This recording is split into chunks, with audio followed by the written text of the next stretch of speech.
kamusta tayong lahat? Nagpapasalamat ako kay Jesus Christ kasi yung grace niya for us abounds. Ibig sabihin nun na yung abounds nag-uumapaw. Tapos yung grace, ibig sabihin nun, di ba, ng grace is undeserving tayo, pero ibinibigay sa atin. Undeserving favor, pero ibinibigay sa atin. Kahit hindi tayo karapat-dapat. Yun ang ibig sabihin ng grace. Kaya pag pinapatawad tayo ni Jesus Christ sa mga kasalanan natin, hindi tayo worthy na mapatawad, pero pinapatawad tayo. Dahil His grace abounds. Nag-uumapaw, pati ang pagmamahal. Ganun sa atin, si Almighty Father. Kaya lahat ng tulong ibinibigay sa atin para matuto tayo, para mapagwagian natin ang mundo na to.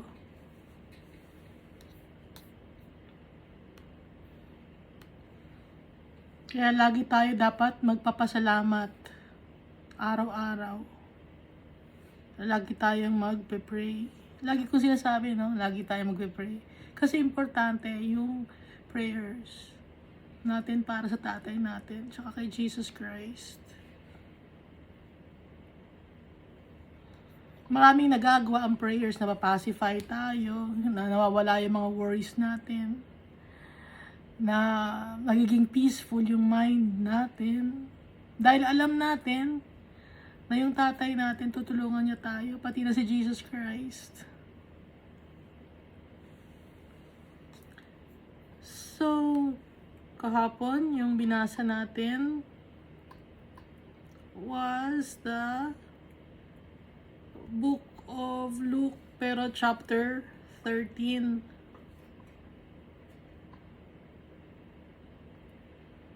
Na ang sinasabi dito, hindi dahil sa masama ang kinamatay ng isang tao, ay dahil sa sobra ang kasalanan niya. Hindi ganun yon, sabi ni Jesus Christ.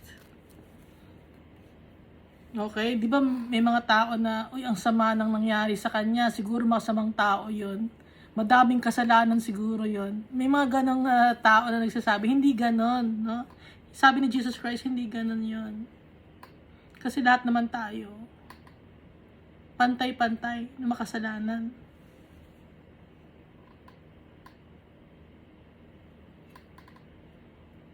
At saka tayo kailangan natin ng matanggal or makawala from the shackles of sin. Makawala tayo sa chain, sa pagkakatali or pagkakakadena sa kasalanan.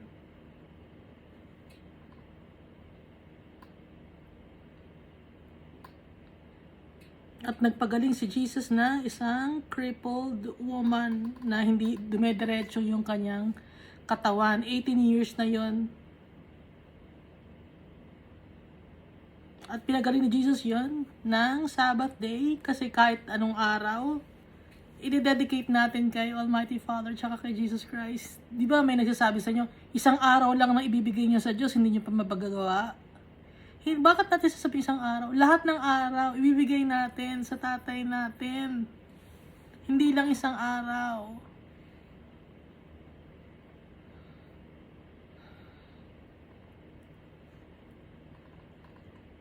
Araw-araw. Hindi lang Shabbat or Sabbath day or Sunday. Kaya ako binabanggit na pag-Shabbat kasi nga ang original na rest day is Saturday or Shabbat. So, nabanggit ko na walang name, walang Monday, walang Tuesday, kundi first day, second day, first day, second day, third day, fourth day, ganun. Pero, kaya lang nagkaroon ng pangalan dahil nung time na nagkaroon ng pangalan, namumuno ang Roman Empire, na malaki ang sakop ng Roman Empire. Kaya sila ngayon ang naglagay ng pangalan at sila rin ang naglipat ng rest day, ginawa nilang Sunday in honor of their sun god. Sun god, araw. Sinasamba ang araw, S-U-N. Pero tayo hindi natin sinasamba ang araw kasi ano yun, paganism yun. Ang sinasamba natin, Son of God, S-O-N, si Jesus Christ, saka si Almighty Father, ang Holy Spirit. At dapat dumami tayo, no? I-share natin ang good news sa mga tao na si Jesus Christ, ibinigay niya yung kanyang buhay. Nung binigay niya ang kanyang buhay, maraming mga tao ang naniwala sa kanya. Ito yung story ng mustard seed at saka yung parable of the mustard seed at saka yung parable of the yeast. Tao to. Yung nandito sa Book of Luke chapter 13. Hindi to yung faith, kasi iba yung, di ba binanggit ko na, yung faith na if you have a faith as small as a mustard seed, hindi yon. Iba naman tong pinapatungkulan ni Jesus sa mustard seed. At hindi lahat ng tao or lahat ng followers ni Christ makakapunta in heaven kasi narrow ang door. Madaming gustong pumasok sa door. Pero, paano lang makakapasok sa door kung magiging faithful tayo kay Almighty Father, saka kay Jesus Christ. Iba-ibang age, no? Iba-ibang age bracket. Kung hindi, wala sa age bracket yon, wala sa gender na male or female, wala na ibang gender na male and female lang. Wala sa gender ang pinipili, kundi kahit sino pwede. Basta maging faithful kay Almighty Father tsaka kay Jesus Christ.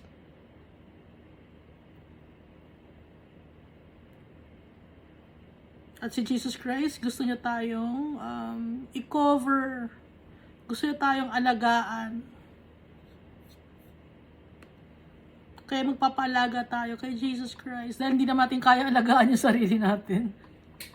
Kaya niyo bang alagaan yung sarili niyo? Mali-mali nga ang desisyon na ginagawa natin sa buhay natin. Puro kasalanan ang ginagawa natin. Puro kamalian. Kaya kailangan natin magpasakop kay Jesus Christ.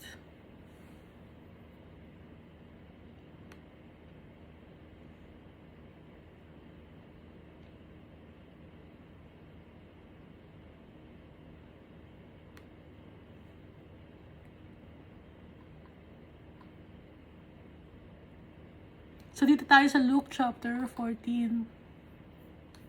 One Sabbath. So, Sabbath day na naman to, no? Kasi, kaya binabanggit laging Sabbath. Kasi, yung law ng mga Jew noong time na yon, strict sila pag Sabbath. Na walang dapat kikilos. Pero nabasa naman natin, di ba, na ginagawa ng mga priest ang kanyang duty pag Sabbath day. Pero hindi naman sila nagkakasala. So tayo rin, gagawin din natin ang duty natin. Kahit anong araw, whether it's Sunday or Saturday or Monday or Tuesday, gagawin natin ang duty natin as followers of Christ. Yung responsibility natin. One Sabbath, when Jesus went to eat in the house of a prominent Pharisee, so may sikat na Pharisee, no? Doon siya kumain. Kasama na syempre yung kanyang mga disciples. He was being carefully watched. Binabantayan siyang mabuti. Pinapanood siyang mabuti. Si Jesus Christ, ng mga Pharisees, ng mga tao. There in front of him was a man suffering from abnormal swelling of his body. So, merong tao na namamaga yung kanyang mata. Hindi natin alam kung manas ba yung katawan niya o namamaga. No? Sa ibang version, ang tawag ay dropsy.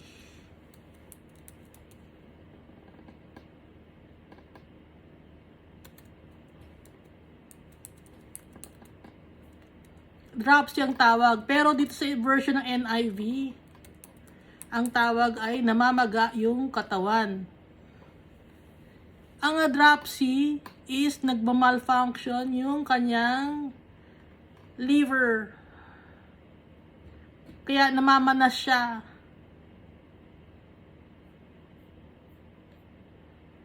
So dito, ang sa NIV version, ang sabi, abnormal swelling of the body, so namamanas. Jesus asked the Pharisees and experts in the law, is it lawful to heal on the Sabbath or not?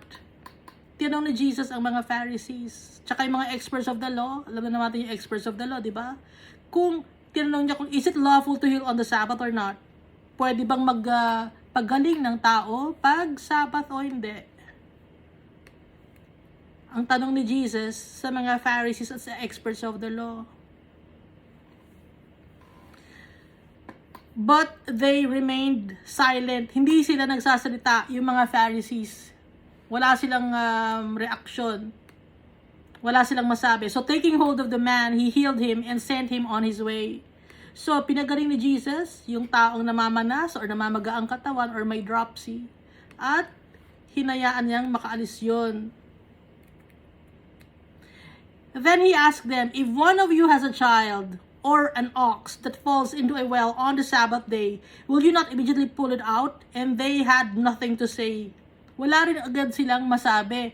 Tinanong sila ni Jesus, kung meron kayong anak, no? O kaya meron kayong alaga na ox, nahulog siya sa isang balon ng Sabbath day. Hindi ba ang gagawin nyo, tutulungan nyo siya na makaalis na well na yon, sa balon na yon?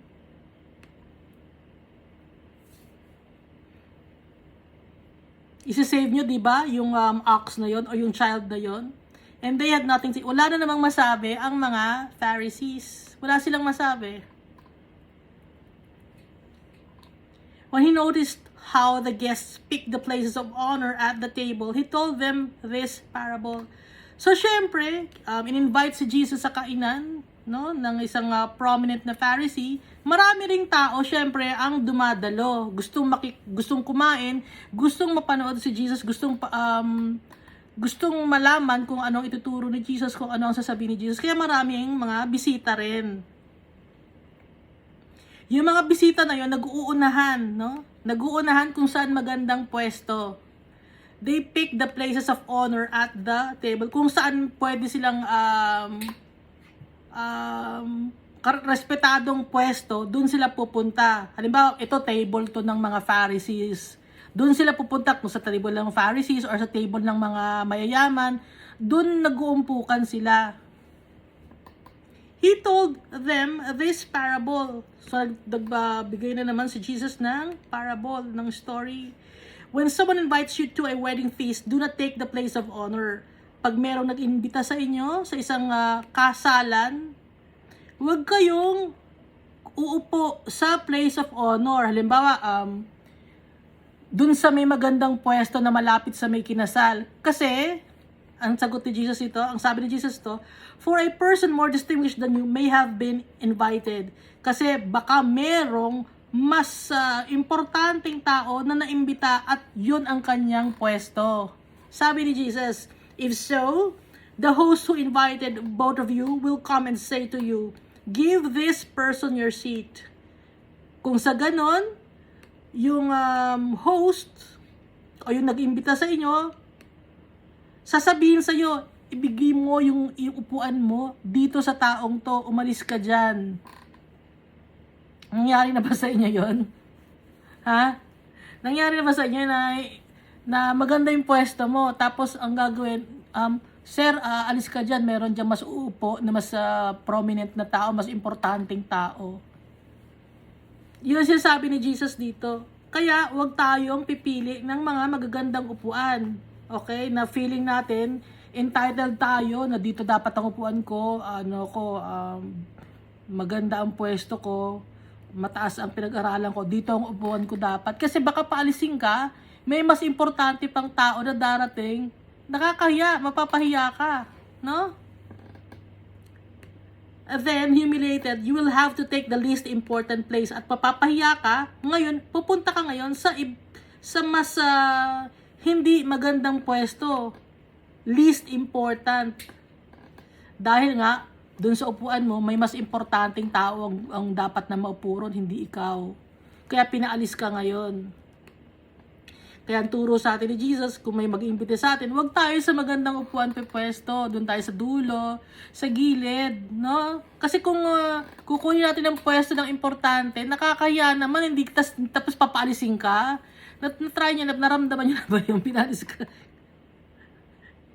Na-try niyo na ba yung pinalis kayo sa upuan? Example ko yung tatay ko, no? Doon yung may time na yung tatay ko umupo sa likod, no? So ang ginawa nung nag-imbita, pinaalis yung nakaupo doon sa magandang pwesto at pinaupo yung tatay ko. So na-upgrade yung kanya upuan. Meron na mga nangyari na yung tatay ko naman umupo sa magandang pwesto. Ang ginawa naman sa kanya, sir, hindi ho kayo dyan, mga ninang ho dito, mga ninong ho dito. Doon kayo sa ibang pwesto, na-downgrade yung upuan ng tatay ko. So, dalawang beses yun, magkaibang instances, no? Kaya, ang gagawin natin ay doon tayo sa upuan na hindi pang prominent na tao. Yun ang sinasabi ni Jesus, huwag tayong feeling na entitled tayo sa lahat ng dapat meron tayo. Dahil dapat tayo maging humble.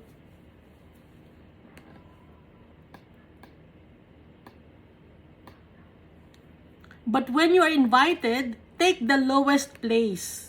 Pag inimbita tayo, yung pinaka mababang pwesto ang kukunin natin. So that when your host comes, he will say to you, friend, move up to a better place. Kaya pag dumating ang nag-imbita sa atin, ang sasabihin sa atin, kaibigan, doon ka sa mas magandang pwesto, halika dito sa harapan. Magandang pwesto rito. Para hindi tayo mapahiya. No, ganun ang gagawin natin. Sabi ni Jesus, then you will be honored in the presence of all the other guests. Ang mangyayari ngayon sa'yo, magugulat kayo yun yung mga ibang mga guests. Sino yun? Ba't doon siya pinaupo sa magandang pwesto? Anong klaseng tao ba siya?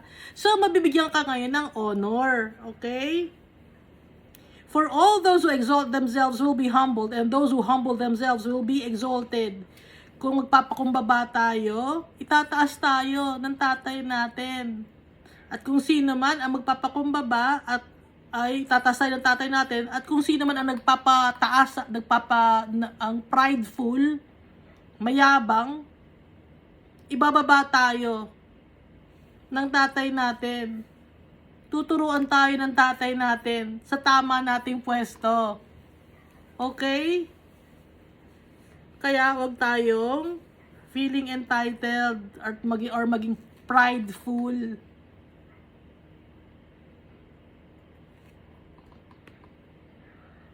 Hindi tayo magyayabang. And then Jesus said to his host, when you give a luncheon or dinner, do not invite your friends. Sabi ni Jesus dun sa nag-imbita sa kanya, kung magbibigay ka, kung magpapakain ka ng mga tao, huwag mong imbitahin ang iyong mga kaibigan, yung mga kapatid mo, tsaka yung mga kamag-anak mo, o kaya yung mga mayayaman mong mga kapitbahay o kaibigan, huwag mong iimbitahin. If you do, they may invite you back and so you will be repaid. Kasi kung inimbita mo ang mga mayayaman na tao, yung mga kapatid mo, yung mga kaibigan mo, yung mga kamag-anak mo, pag inimbita mo sila, you will be repaid. Mababayaran ka nila. Kasi inimbita mo sila ngayon, sila naman ngayon iimbitahan ka nila. Sabi ni Jesus, papakainin ka ngayon nila kasi pinakain mo sila. Ganun ang gagawin ng mga kamag-anak mo, kaibigan mo, or mayayaman mong mga friends. Di ba ganun ang nangyayari? Pag may mga nagpa-party ba kayo? Pag nag-iimbita kayo ng mga mayayaman, in exchange, pag sila naman ang nagpa-party, kayo naman ang in-invite nila. Sabi ni Jesus, huwag ganon. But when you give a banquet, invite the poor. Pag magpapakain kayo, ang imbitahin ninyo ay ang mga mahihirap, the crippled, yung may mga sakit, the lame, the blind, yung mga marginalized in the society, yung mga nasa mababang bracket ng society o yung hindi mayaman. And you will be blessed para pagpalain ka. Sabi ni Jesus Christ, although they cannot repay you, you will be repaid at the resurrection of the righteous. Kahit hindi ka nila mabayaran or mapakain, huwag kang mag-alala. Kasi, sa resurrection, mababayaran ka. Sino magbabayad sa atin? Si Almighty Father, tsaka si Jesus Christ. You will be paid at the resurrection of the righteous. So, mas importante yun na ma-repaid tayo by God than by men. Kasi yung bayad ng men sa atin, material things lang yun. Monetary lang yun, tsaka maliit lang yun. Pag si Almighty Father nagbigay ng blessing sa atin, mas malaki yun. Okay? Yun ang ibig sabihin ni Jesus dito. Kung tutulong ka, huwag mong tutulungan yung mga makakabayad sa'yo. Ang tutulungan mo, yung mga hindi makakabayad sa'yo. Kasi, yung mga taong yun, hindi sila makakabayad sa'yo, pero magbabayad sa'yo. Makakakuha ka ng blessing, galing naman kay Almighty Father. Yun ang turo sa atin ni Jesus Christ dito sa Luke chapter 14. Di ba pag nagbibigay kayo ng pagkain sa kapitbahay nyo, in return, nagbibigay sila ng ulam din sa inyo. So, ang bibigyan mo ngayon ng ulam or pagkain is yung mga taong hindi makakapagbigay ng ulam sa'yo. Kasi ang magbibigay sa'yo ng blessing si Almighty Father. Huwag tayo mag-aalala. Ay, hindi ako nagbayaran na. Huwag ka mag-aalala. Si Almighty Father, lahat. Tatay natin. When one of those at the table with him heard this, he said to Jesus, "Blessed is the one who will eat at the feast in the kingdom of God." Sabi dito sa verse 15, may nagsabi na isang tao, sinabi niya kay Jesus, pinagpapala ang isang tao nakakain sa piging sa kaharian ng Diyos. Sabi ng lalaki. Ang sagot ni Jesus sa verse 16, Jesus replied, "A certain man was preparing a great banquet and invited many guests." Merong isang lalaki na nagpe-prepare siya ng malaking piging, malaking feast, at marami siyang inimbita na mga tao, mga bisita. At the time of the banquet, he sent his servant to tell those who had been invited, "Come, for everything is now ready." Sinabi ngayon ng lalaki na tinawag niya yung kanyang mga servant para ipasabi na ready na ang lahat, mag-invite na ng mga tao.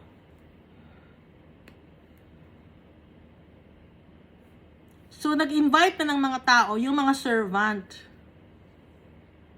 So, verse 18, but they all alike began to make excuses. So, yung mga inimbita na tao, nagbigay ng mga excuses. Wedding to na malaking wedding to.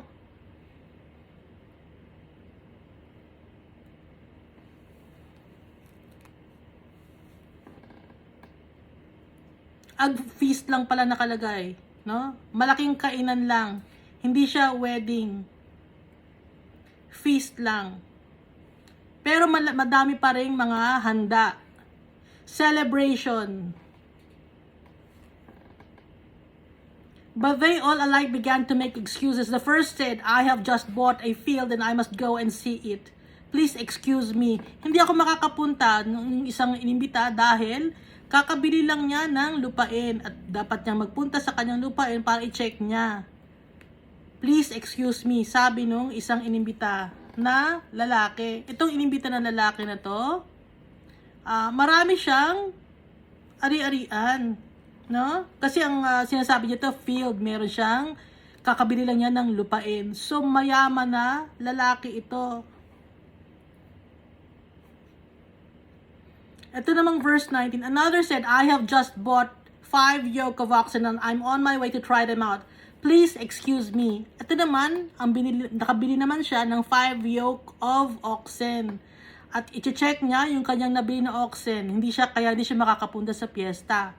Ito naman, ang empleyado siya, hindi siya masyadong mayaman. Okay? Itong una, bumili siya ng field, so mayaman siya na tao. Kumbaga parang businessman. Itong isa, 19, empleyado to, no?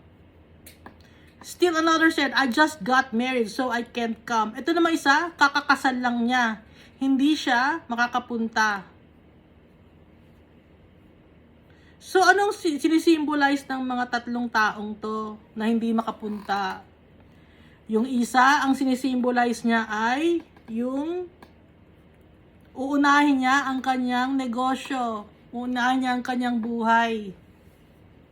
Yung isa, uunahin niya ang pagkakaperahan niya. Yung isa, uunahin niya ang kanyang pamilya niya, kaya hindi siya makakapunta. So the servant came back and reported this to his master. And then the owner of the house became angry and ordered his servant, go out quickly into the streets and alleys of the town and bring in the poor, the crippled, the blind, and the lame.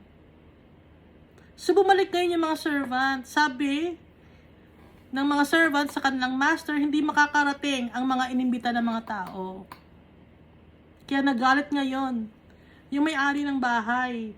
Kaya inutusan niya ang kanyang mga servant na lahat na ng tao, imbitado na sa piging, sa feast. Yung mga mahihirap, yung mga marginalized, kahit sino na. Sir, the servant said, what you ordered has been done, but there is still room. Sir, so nag-report ang mga servant, Sir, yung utos niya sa amin, ginawa na namin, pero madami pa rin mga bakante na upuan, marami pa rin maluwang pa rin yung place natin, kulang pa rin ang tao na magse-celebrate. Then the master told his servant, go out to the roads and the country lanes and compel them to come in so that my house will be full. Pumunta kayo sa kalye, sa kahit saang lugar, sa saang lupalop, baybayin ninyo, puntahan ninyo, at utusan nyo yung lahat ng mga tao doon na magpunta sa bahay ko para mapuno yung bahay ko. Sabi ng master, I tell you, not one of those who were invited will get a taste of my banquet. Sinasabi ko sa inyo to, walang makakatikim, no, ng inihanda kong pagkain doon sa mga taong invited na hindi nagpunta. So, anong ibig sabihin itong parable of the great banquet na to or big feast? Kasi inihahalin tulad ni Jesus Christ, yung kingdom of God, sa isang malaking celebration. Tayong lahat ng mga tao, invited tayo to come to the celebration. Hindi tayo pwedeng magsabi na uunahin ko muna, Lord, mag-uunahin ko muna yung business ko bago ako maglingkod sa'yo. Lord, uunahin ko muna yung pamilya ko bago ako maglingkod sa'yo. Lord, uunahin ko muna yung business ko at pagkatapos ko maayos ang business ko, ikaw naman ang susunod. Itong ibig sabihin nito. Kaya yung ibang tapos in-invite na lahat ng mga tao, kundi kahit sinong tao, invited. Walang pinipiling tao. Lahat na tayo, Jew or Gentiles, tayong lahat, invited na. Pwede tayong masave. Ibig sabihin, pwede tayong masave. Kung pupunta tayo sa great feast or kung ihid natin ang calling ni Almighty Father tsaka ni Jesus Christ. Ito ang ibig sabihin nito. Uunahin natin yung calling sa atin ng tatay natin. Uunahin natin siya higit sa lahat. We will deny ourselves.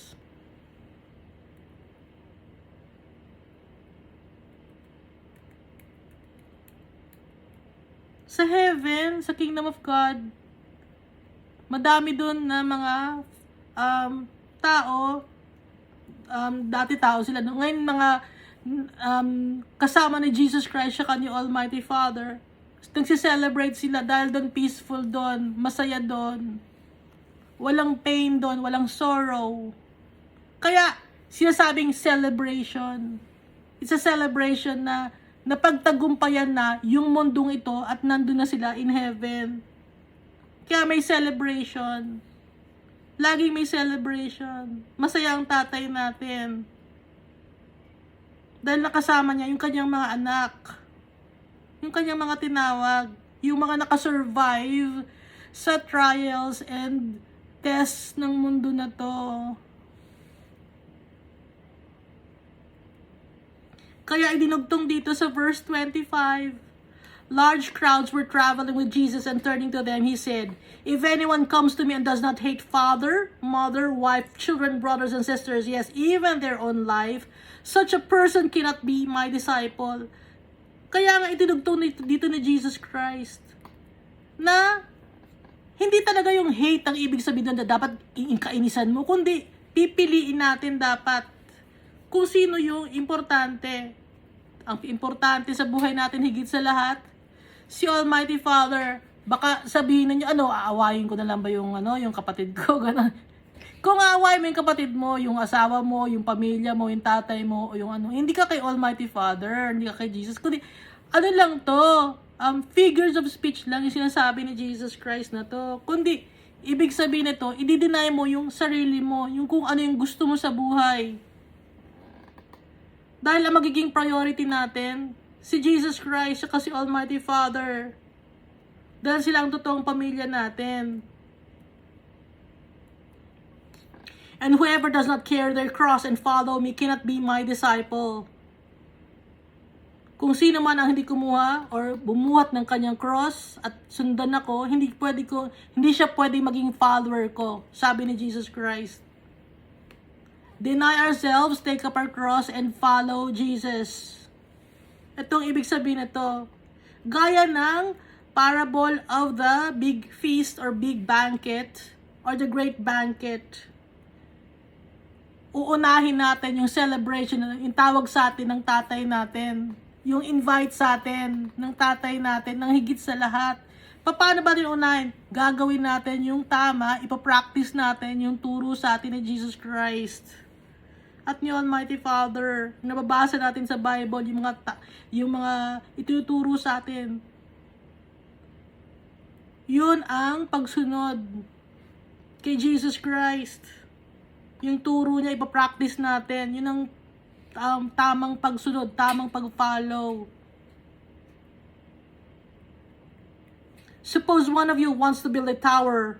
Won't you first sit down and estimate the cost to see if you have enough money to complete it? Sabi ni Jesus Christ, idinugtong niya, kung meron man sa inyo gusto magtayo ng tower, no? Ano ba ang gagawin mo? Diba, uupo ka muna, i-check mo yung costing kung magkano. Kung meron kang pera para makumpleto mo yung tower na yon, para makumpleto mo yung plano mo na yon, yung decision mo na yon, kailangan i-check mo muna yung kung kaya mo ba o hindi. Sabi ni Jesus Christ, for if you lay the foundation and are not able to finish it, kung nagtayo ka ng pundasyon pero hindi mo natapos, ano mangyayari sa'yo? Everyone who sees it will ridicule you. Lahat na makakakita sa'yo, pagtatawanan ka. Saying, this person began to build and wasn't able to finish it. Itong tao na to, nag-umpisa siyang magtayo, pero hindi niya natapos. Pagtatawanan siya ng tao, anong ibig sabihin nito? Pag follower ka na ni Christ, dire-diretso, yung costing, dapat i-check mo muna, kaya ko ba Jesus? Kaya ko bang maging follower mo? Kasi pag naging follower ka ni Jesus, kailangan dire-diretso ang lakad natin papunta kay Jesus Christ. Dahil kung hihinto tayo, ano nangyayari?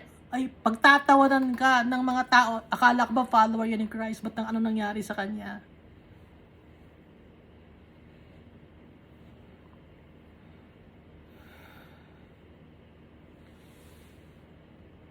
Akala ko ba nagsishare yan ng good news ng Bible? Bakit anong nangyari sa kanya? Naligaw ng landas ba siya? Kaya i-check natin kung kaya ba natin. Dahil nakakahiya, no? Nakakahiya, sabi ni Jesus Christ. Pagtatawanan ka ng mga tao. Kaya dapat alam mo yung pinapasok mo. Dahil pag naging follower tayo ni Christ, dedicated tayo dapat. There's no turning back. Or suppose a king is about to go to war against another king. Ito naman, in example na naman ni Jesus. Meron isang hari na pupunta siya na makikipaggera siya sa ibang kaharian. Won't he first sit down and consider whether he is able with 10,000 men to oppose the one coming against him with 20,000? So, i-check, di ba, yung hari na yun, i-check niya muna, kaya ba ng kanyang mga soldiers? Ilan ba ang soldiers ko? Kaya ba nito ang kalaban ko? Kaya bang 10,000 men ang dadaling kong mga soldiers? Kaya ba ang kalabanin ang 20,000? Sabi ni Jesus, if he is not able, he will send a delegation while the other is still a long way off and will ask for terms of peace. Kung hindi naman niya kaya, ang gagawin niya, magpapadala siya ng delegation, magde-delegate siya, habang hindi pa naumpisahan. At makikipag-ayos siya. In the same way, those of you who do not give up everything you have cannot be my disciples. So, para tayo maging followers ni Christ, i-give up lahat natin. Kaya ba natin i-give up lahat? Family mo, yung desire mo, earthly desires mo, i-give up mo.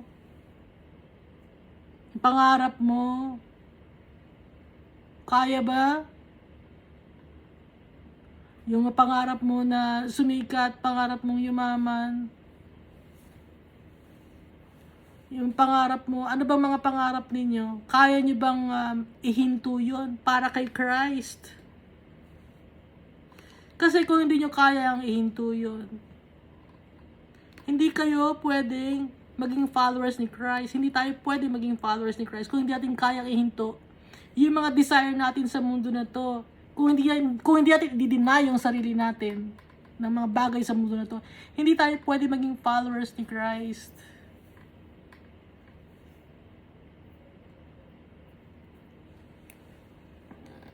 Kung hindi kayo satisfied sa blessing ni Jesus Christ sa kanyang Almighty Father, hindi tayo pwede maging followers ni Christ.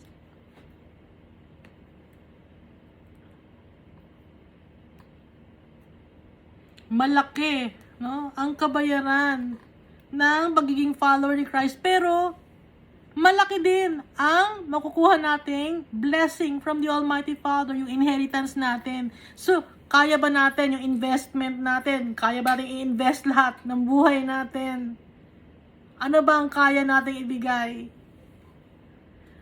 kay Jesus Christ, kay Almighty Father? Ang gusto nila ay buong buhay natin. Yung tayo mismo, yung will natin, yung puso natin, yun ang hinihingi ng tatay natin. Kaya ba natin ibigay? Yung will natin, kaya ba natin ibigay yun?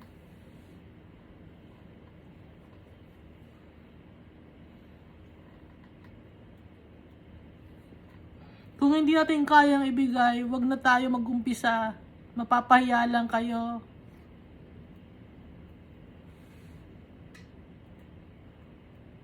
Dahil ang pagsunod kay Jesus Christ, dire-diretso. Walang hinto. Hindi lang Sabbath day or hindi lang Sunday, araw-araw, oras-oras. Yun ang hinihingi sa atin ng tatay natin. Dahil kailangan natin na magpasakop kay Jesus Christ at kay Almighty Father kung talagang gusto natin silang sundin. Kaya nga sinabi ni Jesus, narrow is the road to the kingdom of God.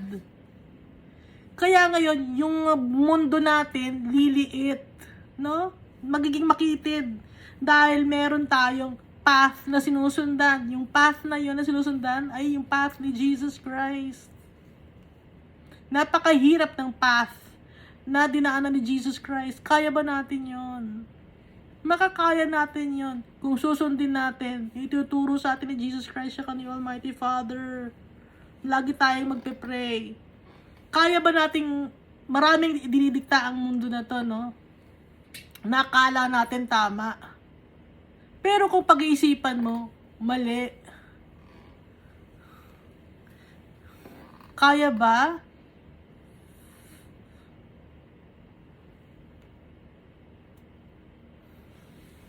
Kaya ba natin? Verse 34, salt is good, but if it loses its saltiness, how can it be made salty again? Di ba tayo ang salt of the earth, ang mga followers of Christ? Yung salt, sabi ni Jesus, maganda yon. Pero kung wala ng alat, yung asin, paano pa ito mapapaalat uli? Kung wala ng alat yon. Kung wala ng alat yun, anong gagawin natin doon? Hindi naman yun pwedeng para sa lupa. At hindi rin pwede para sa mga manure pile. Ano ang gagawin? Itatapon na lang. So tayo ang salt of the earth. Mabuti ang salt. Pero kung tayo nawala yung saltiness natin, yung gusto nating pagsuserve kay Almighty Father, kay Jesus Christ, kung half-hearted tayo, baliwala yun. Baliwala yung trabahong ginawa natin. Dapat hindi half-hearted yung binibigay natin sa tatay natin. Buong-buo dapat.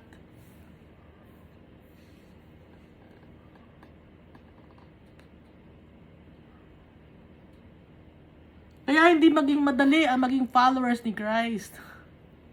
Hindi madali. Hindi madali. Akala ng iba, no? Hindi, ganito lang ang gagawin mo para maging follower ka ni Christ. Every Sunday, umattend ka lang. Magbigay ka ng offering. Ganun lang ang gagawin. Hindi ganon. Hindi lang ganon. Malaki ang ibinihingi sa atin. Buong buhay. Yung will natin. Kaya hindi madali ang maging follower ni Christ. Maliit ang kalye na dinadaanan natin.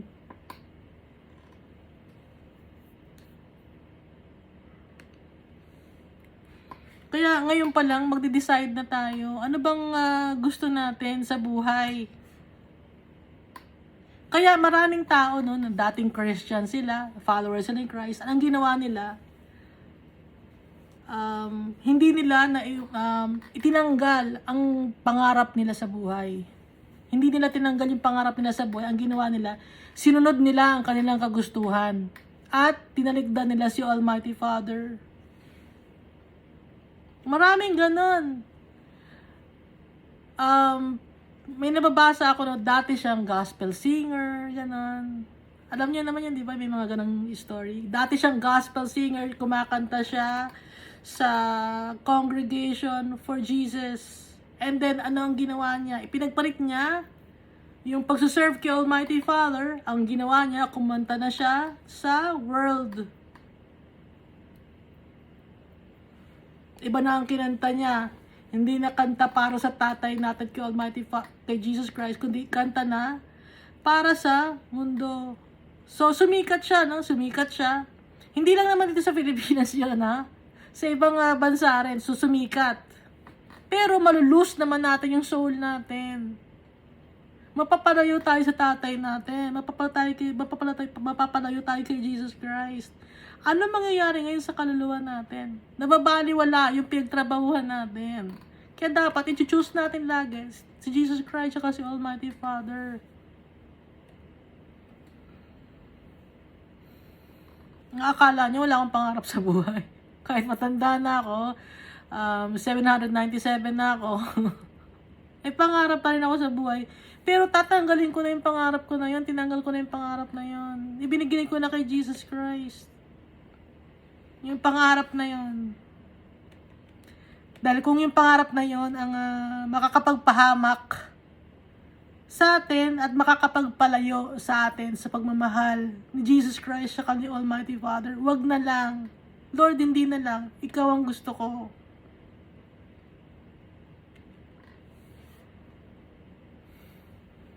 Kaya si Almighty Father, ang pipiliin natin siya kasi Jesus Christ. Dahil sila hindi na tayo iiwan, hindi na tayo pababayaan. Yung pagmamahal nila sa atin, higit pa sa dapat nating matanggap dahil makasalanan tayo.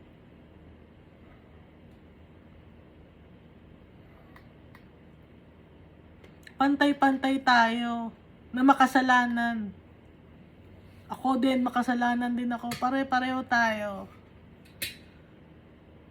Kaya i-check natin yung cost Kung kaya ba natin piliin lagi si Jesus Christ at si Almighty Father, i-deny natin yung sarili natin. At kung ano ang will ni Almighty Father, yun ang masunod para sa buhay natin.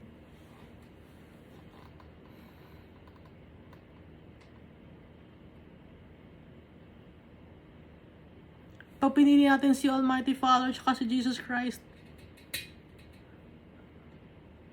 unimaginable blessings ang ibibigay niya sa atin. Hindi yung blessing na inaakala nating blessing, hindi pa yon, mas madami pa. Yung inheritance natin, yun lang, sobra-sobra na yung inheritance natin. Ang magkaroon ng eternal life. Makasama yung true family natin in heaven.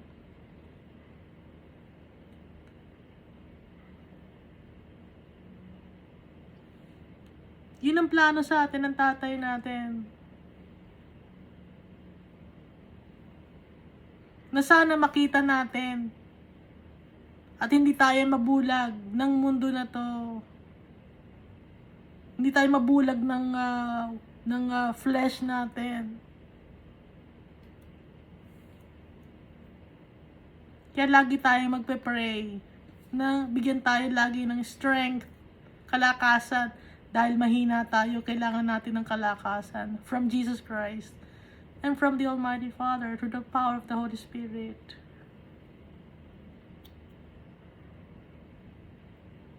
God loves us so much. Thank you.